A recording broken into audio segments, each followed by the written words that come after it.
Good morning friends, welcome back to daily GS analysis. आज हम लोग जो है उत्तर प्रदेश के महत्वपूर्ण करंट अफेयर को कवर करने जा रहे हैं। ये न सिर्फ उत्तर प्रदेश के महत्वपूर्ण हैं बल्कि कुछ चीज़ें ऐसी जो हैं भारत में भी पहली बार हो रही हैं, लेकिन खास स्थान इसमें उत्तर प्रदेश को दिया गया है। तो हो सकता है कि आपके किसी अदर स्टेट या अदर सेंट्रल गवर्नमेंट के एग्ज़ाम में भी इससे रिलेटेड क्वेश्चन पूछा जा सकता है। तो उत्तर प्रदेश के विद्यार्थियों के लिए तो महत्वपूर्ण है ही, साथ के कोई अगर किसी अदर एग्ज़ाम की भी तैयारी कर रहे हैं तो उनके लिए भी महत्वपूर्ण रहेगा। तो आइए देख लेते हैं बिना देर के इन सभी प्रश्नों को। सबसे पहला प्रश्न है हमारे पास, 22 दिसंबर 2022 को उत्तर प्रदेश में स्थित वह आयुर्वेद संस्थान जिसे NABL का आधिकारिक मान्यता मिला है, ठीक है, तो यह है केंद्रीय अनुसंधान आयुर्वेद अनुसंधान संस्थान झांसी। ठीक है जी। तो ये NABL की आधिकारिक मान्यता मिली है। NABL का फुल फॉर्म क्या होता है? NABL जिसको हम लिखते हैं, ये है national accreditation board for testing and calibration laboratories. ठीक है जी। तो ये NABL होता है, इसको हिंदी में बोल सकते हैं आप राष्ट्रीय परीक्षण और संशोधन प्रयोगशाला प्रत्यापन बोर्ड। ये जो क्या है ना, ये जो भारत सरकार है हमारी, इसके विज्ञान एवं प्रौद्योगिकी मंत्रालय के अंतर्गत आता है। ये विज्ञान एवं प्रौद्योगिकी मंत्रालय के अंतर्गत आता है और इसका जो हेड ऑफिस है ये है गुड़गांव में। NABL का हेड ऑफिस कहाँ पे है? गुरुग्राम में है। ठीक है जी। अगला प्रश्न देख लेते हैं एक बार। 22 दिसंबर 2022 को उत्तर प्रदेश का वह स्थान जहां राज्य रक्षा मंत्री राजनाथ सिंह ने सशस्त्र बलों के लिए एक आधुनिक मल्टी स्पेशलिटी हॉस्पिटल अस्पताल का निर्माण की मंजूरी दी है, तो ये जो है लखनऊ में जो है मल्टी स्पेशलिटी कमांड हॉस्पिटल का जो है निर्माण किया जाना है। और इसकी मंजूरी किसने दी है? तो ये जो रक्षा मंत्री हमारे राजनाथ सिंह जी हैं, इन्होंने इसकी मंजूरी दी है। 18-19 दिसंबर 2022 को भारतीय ऐतिहासिक अभिलेख समिति के 63वें सत्र का आयोजन किया गया। तो आपको बताना है कि ये 63वां सत्र जो है इसका आयोजन कहाँ किया गया है? तो इसका आयोजन उत्तर प्रदेश राज्य अभिलेखागार लखनऊ में किया गया है। इसके बाद जो अगला प्रश्न है हमारे पास, 18 दिसंबर 2022 को लखनऊ में भारतीय ऐतिहासिक अभिलेख समिति के 63वें सत्र का उद्घाटन किया गया। इसका उद्घाटन किसने किया है? तो ये हैं दया शंकर सिंह, परिवहन मंत्री हैं उत्तर प्रदेश राज्य के। इनके द्वारा जो है इस भारतीय ऐतिहासिक अभिलेख समिति के 63वें सत्र का उद्घाटन किया गया है। तो ये कौन सा सत्र है? 63वां सत्र है। 18 दिसंबर 2022 को उद्घाटन किया गया इसका, और दया शंकर सिंह जी जो हैं उत्तर प्रदेश के परिवहन मंत्री हैं, इनके द्वारा इसको किया गया है। अगला प्रश्न है, 18 दिसंबर 2022 को उत्तर प्रदेश के प्रतिनिधि मंडल के सदस्यों ने नॉलेज स्मार्ट सिटी के लिए MOU पर साइन किया है। ठीक है जी। तो नॉलेज स्मार्ट सिटी के लिए MOU पर साइन किया है, किसके साथ किया है? तो सैन फ्रांसिस्को के ऑस्टिन यूनिवर्सिटी के साथ जो है इन्होंने साइन किया है। अब ये समझने वाली बात है कि ये MOU क्या होता है। MOU इसको बोलते हैं समझौता ज्ञापन या मेमोरेंडम ऑफ अंडरस्टैंडिंग। क्या होता है कि जब दो पक्ष आपस में जो है एक सहमति बनाते हैं किसी कार्य को करने के लिए, तो उसमें जो है नियम कायदे कानून क्या चीज़ कैसे होनी चाहिए या क्या किस तरह से आपको करना है। तो ऐसा भी हो सकता है कि आपने मेरे को बताया कि सर ये घर बनाना है और इसमें ये चीज़ें मुझे इतने कमरे चाहिए, और मेरे मन में आया कि चलो आपने 4 कमरे के लिए बोला, मैंने 2 ही बना के दे दिया आपको। तो ये जो MOU होगा इसमें ये चीज़ क्लियर लिखी होगी कि क्या क्या करना है आपको। तो अगर आप वो बात नहीं मानेंगे तो मैं इस चीज़ को लेकर के कोर्ट में जा सकता हूँ कि देखो जी हमने समझौता ज्ञापन पे ये बातें लिखी थी, इन्होंने हस्ताक्षर भी किया है, लेकिन MOU के अकॉर्डिंग इन्होंने काम नहीं किया है। तो इसको बोलते हैं MOU। ये बहुत ही महत्वपूर्ण जो है एक ज्ञापन होता है, एक समझौता होता है जिसको जो है दोनों पक्षों को मानना होता है। इसके बाद एक MOA होता है, MOA मेमोरेंडम ऑफ एग्रीमेंट। यानी कि जब MOU को जो है आदमी पढ़ लेता है, समझ लेता है, तो उसके बाद मेमोरेंडम ऑफ एग्रीमेंट को साइन करता है कि हाँ जी मैं आपकी सभी जो समझौते हैं, सभी जो आपने बातें लिखी हैं MOU में, मैं इसको जो है इससे सहमत हूँ और इसी प्रकार से काम करने के लिए मानता हूँ। तो ये दोनों पक्षों के बीच होता है, दोनों लोगों का करार होगा, ऐसा नहीं कि कोई एक ही पक्ष करेगा, दोनों तरफ से इस पर दस्तखत किए जाते हैं। आइए अगला प्रश्न देख लेते हैं। 16-17 दिसंबर 2022 को ऑल इंडिया कराटे चैंपियनशिप 2022 का 2 दिवसीय आयोजन उत्तर प्रदेश में किया गया। ये कौन सी जगह पे किया गया? तो ये BHU बनारस हिंदू यूनिवर्सिटी, जिसकी स्थापना 1916 में की गई थी महामना द्वारा। इसमें जो है BHU में जो है 2 दिवसीय कराटे चैंपियनशिप का जो है ऑल इंडिया कराटे चैंपियनशिप का जो है उद्घाटन किया गया है। महामाना मदन मोहन मालवीय द्वारा जो है इसकी स्थापना की गई थी, और सर सुंदर लाल जो है इसके पहले जो है कह सकते हो कुलपति थे इस विश्वविद्यालय के, ठीक है जी। इन्हीं के नाम पे सर सुंदर लाल चिकित्सालय भी, आप बनारसी अगर बीएचयू में जाएंगे तो वहाँ पे जो वहाँ का मेडिकल कॉलेज है उसका नाम सर सुंदर लाल चिकित्सालय के नाम से है, हॉस्पिटल का नाम, ठीक है जी। अगला देख लेते हैं।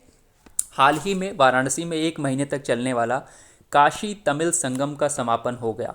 तो ये संगम का समापन कब हुआ है? तो ये 16 दिसंबर 2022 को काशी तमिल संगम का समापन हो गया है। मानव दिवस सृजन में और 100 दिवस का पूर्ण रोजगार उपलब्ध कराने में कौन सा राज्य प्रथम स्थान पर रहा है? तो ये आपका उत्तर प्रदेश है, जो कि मानव दिवस सृजन में और 100 दिवस का पूर्ण रोजगार उपलब्ध कराने में प्रथम स्थान पर रहा है। 11 दिसंबर 2022 को प्रधानमंत्री नरेंद्र मोदी द्वारा राष्ट्रीय यूनानी चिकित्सा संस्थान का डिजिटल माध्यम से उद्घाटन किया गया। तो ये राष्ट्रीय यूनानी चिकित्सा संस्थान का कहाँ पे उद्घाटन किया गया है? तो ये गाज़ियाबाद में किया गया है। और किसने किया है? तो ये प्रधानमंत्री नरेंद्र मोदी द्वारा किया गया है। आइए अगला प्रश्न देख लेते हैं। 9 दिसंबर 2022 को उत्तर प्रदेश सरकार ने प्रदेश में वन डिस्ट्रिक्ट वन प्रोडक्ट के तर्ज पर काम करते हुए एक और फैसला लिया है, और ये फैसला है वन डिस्ट्रिक्ट वन वेटलैंड का, ठीक है जी। तो वन डिस्ट्रिक्ट वन प्रोडक्ट के बारे में तो आपने सुना ही होगा। तो अब इन्होंने जो है वन डिस्ट्रिक्ट वन प्रोडक्ट नाम से भी जो है एक नया जो है कार्यक्रम स्टार्ट करने का जो है काम शुरू किया है। तो इसको बोला गया है वन डिस्ट्रिक्ट वन वेटलैंड के नाम से। अब आपको वन डिस्ट्रिक्ट वन प्रोडक्ट के बारे में पता होना चाहिए, बहुत ही महत्वपूर्ण है। जैसे कि आगरा के लेदर प्रोडक्ट और जो है मार्बल प्रोडक्ट को जो है वन डिस्ट्रिक्ट वन प्रोडक्ट के अंदर रखा गया है। अमरोहा के जो वाद्य यंत्र होते हैं, जो म्यूजिकल इंस्ट्रूमेंट्स हैं, अलीगढ़ के ताले को वन डिस्ट्रिक्ट वन प्रोडक्ट में रखा गया है।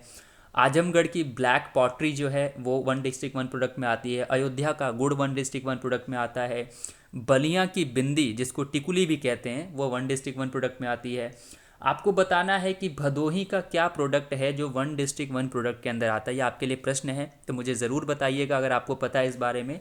भदोही ज़िले का कौन सा प्रोडक्ट है जो कि वन डिस्ट्रिक्ट वन प्रोडक्ट में आता है?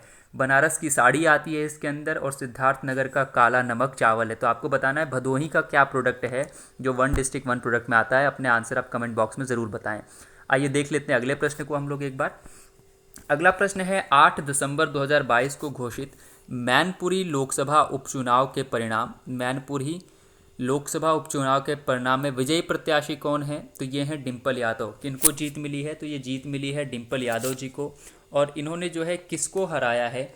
डिम्पल यादव जी जीती हैं और इन्होंने जो है हराया है, जो इनके विपक्ष में थे वो थे रघुराज शाक्य। रघुराज शाक्य जो थे ये बीजेपी के लीडर थे, और इनको जो है डिम्पल यादव जो सपा से इन्होंने हराया है। तो ये जो है 8 दिसंबर 2022 को घोषित मैनपुरी लोकसभा उपचुनाव में जो है विजयी प्रत्याशी रही हैं डिम्पल यादव, और रघुराज शाक्य जो बीजेपी से थे उनकी हार हुई है मैनपुरी में। अगला क्वेश्चन है 5 दिसंबर 2022 को उत्तर प्रदेश सरकार ने विधानसभा के में वित्त वर्ष 2022-23 के लिए कितने करोड़ रुपए का अनुपूरक बजट पेश किया है? तो ये है 33,769 करोड़ रुपए का अनुपूरक बजट जो है पेश किया गया है। इसके बाद अगला है रेड टेप को अंतर्राष्ट्रीय पहचान दिलाने वाले चर्म निर्यातक और मिर्जा इंटरनेशनल के चेयरमैन।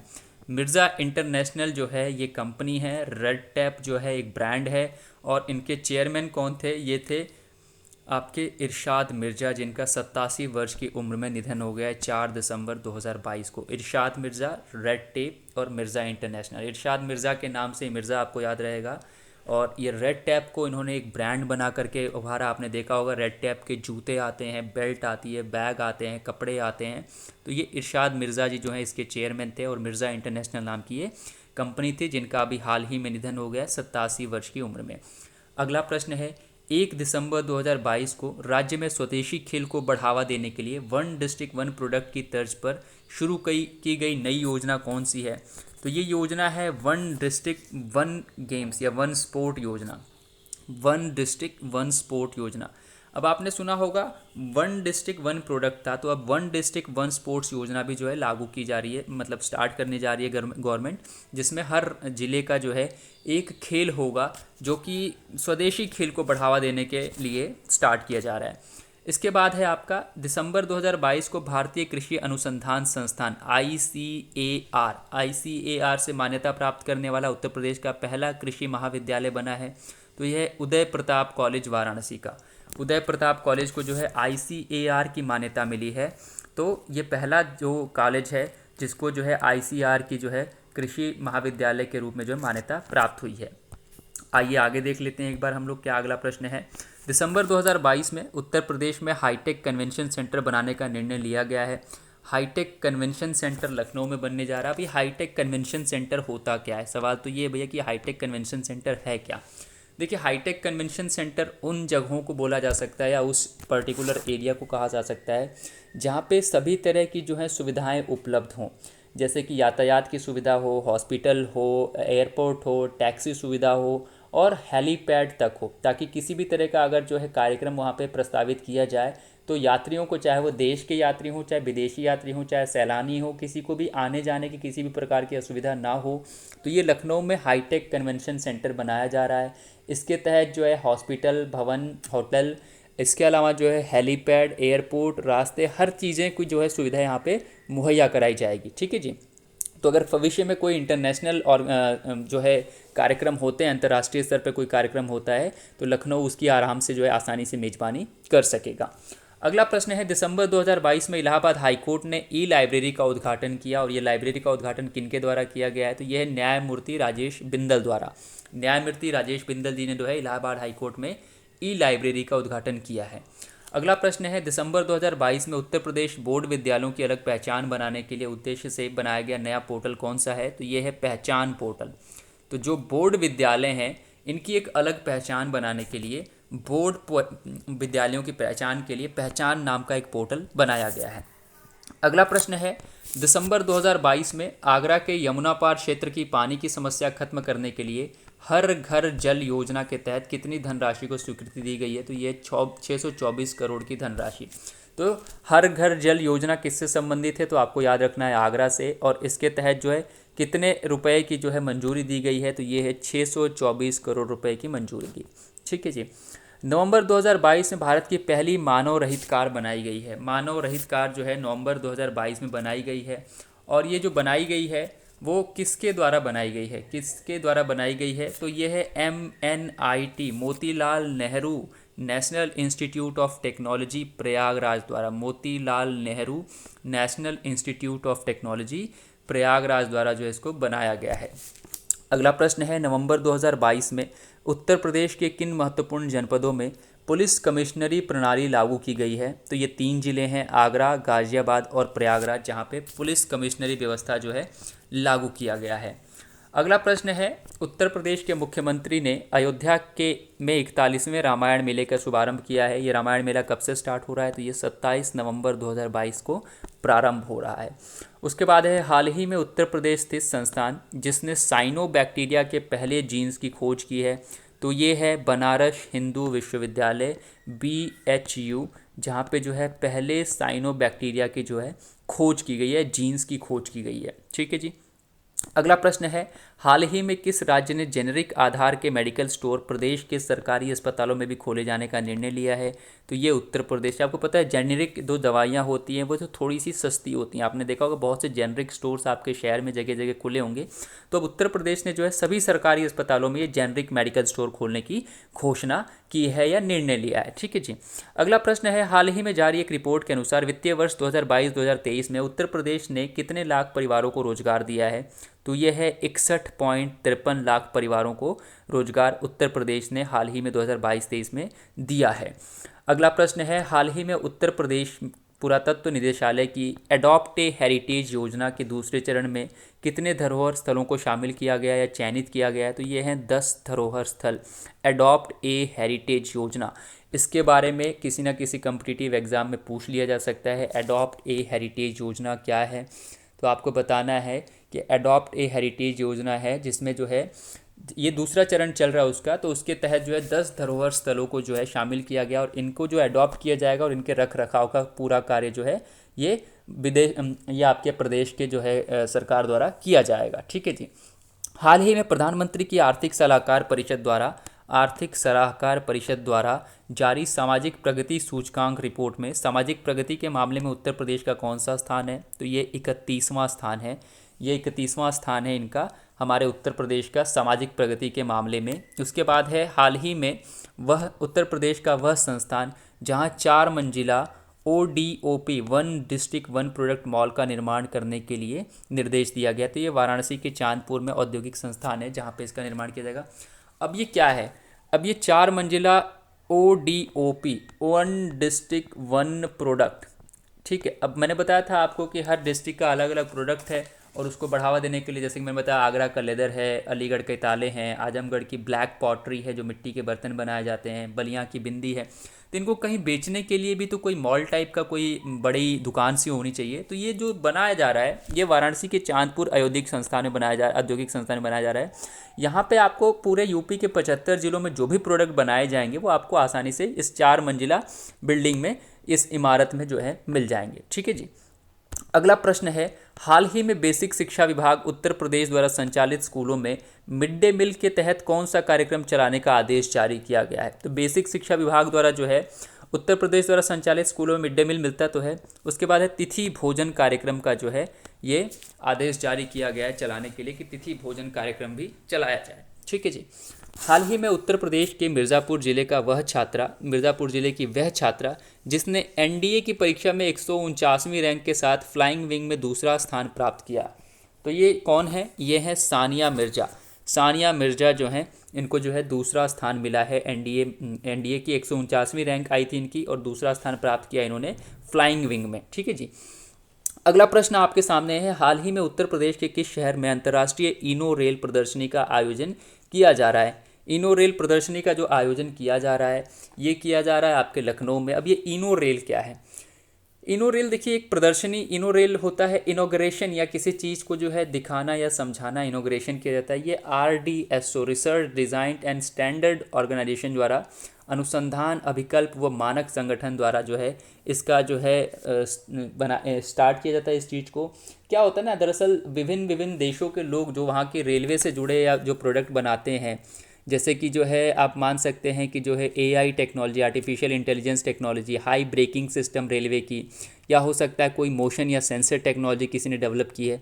तो यहाँ पे जो है रेल प्रदर्शनी लगाई जाएगी और विभिन्न देशों के जो इस रेलवे से संबंधित प्रोडक्ट खरीदने या बेचने वाले लोग हैं यहाँ पर आकर के अपना जो है प्रदर्शनी में हिस्सा ले सकेंगे और आपस में समझौता क्या कर सकेंगे, ठीक है जी। तो ये वही है। हाल ही में उत्तर प्रदेश के कितने ज़िलों में पायलट प्रोजेक्ट के तौर पर एकीकृत न्यायालय परिसर की निर्माण की योजना की मंजूरी मिली या घोषणा की गई। पायलट प्रोजेक्ट है ये एक तरह से, तो 10 जिलों में जो है इसकी जो है योजना को जो है शुरू किया जा रहा है। अब ये होता क्या है, एकीकृत न्यायालय परिसर क्या होता है। देखिए एकीकृत न्यायालय परिसर ये होता है कि जैसे कई बार आप कोर्ट जाते हो तो आपको पता लगता है कि जी ये न्यायालय तो यहाँ पे नहीं है, उस जगह पे जाओ आप, या आपको पता लगता है कि जी फास्ट ट्रैक कोर्ट कहीं और पे है, लोक अदालत कहीं और पे है, ट्रिब्यूनल कोर्ट या फिर जो है कोई और वाणिज्यिक न्यायालय कहीं और पे है। तो आप लोग यहाँ से वहाँ, वहाँ से वहाँ, वहाँ से वहाँ, लोग परेशान होते रहते हैं। तो इन्होंने क्या किया है कि एक ही जगह पर सभी न्यायालय को बनाने की घोषणा की है। 10 जिलों में है ये, ठीक है जी। हर ज़िले में अलग अलग जगहों पे अलग अलग कोर्ट्स होती हैं, तो लोग दौड़ भाग करते रहते हैं, यहाँ से नहीं वहाँ जाओ, इस कोर्ट का मामला नहीं, उस जगह का मामला, आप यहाँ पे जा करके बात करो, तो लोग परेशानी होती है इनसे। तो ये अब सभी 10 ज़िलों में जो है एक ही जगहों पे ये एकीकृत न्यायालय परिसर बनाया जाएगा, जिससे कि आपको एक ही जगह पे सभी तरह के कोर्ट जो हैं, चाहे वो ट्रिब्यूनल कोर्ट हो, फास्ट ट्रैक कोर्ट हो, अधीनस्थ न्यायालय हो या फिर लोक अदालत हो, एक ही जगह पे आप सभी चीज़ों को देख पाएंगे। तो मेरे ख्याल से आज का हमने जितना भी उत्तर प्रदेश से संबंधित दिसंबर और जनवरी मंथ का करंट अफेयर था, जो बहुत ही महत्वपूर्ण हो सकता है परीक्षा की दृष्टि से। वैसे तो करंट अफेयर में क्या दुनिया भर की चीज़ें आती रहती हैं, हर रोज़ की न्यूज़ एक करंट अफेयर, आप इसको मान के चलिए, पर हमें वही पढ़ना है जो बहुत अधिक महत्वपूर्ण हो। और जहाँ तक मुझे लगा ये क्वेश्चन मुझे बहुत अधिक महत्वपूर्ण लगे, तो मैंने आपके सामने साझा किए हैं। अगर आपको ये वीडियो पसंद आती है तो आप मुझे ज़रूर कमेंट के माध्यम से बताएं। साथ ही मैंने आपसे पूछा था कि भदोही का जो है वन डिस्ट्रिक्ट वन प्रोडक्ट कौन सा है, तो आपको कमेंट बॉक्स में ये भी आपको बताना है। तो मिलते हैं अगले वीडियो में, तब तक के लिए नमस्कार।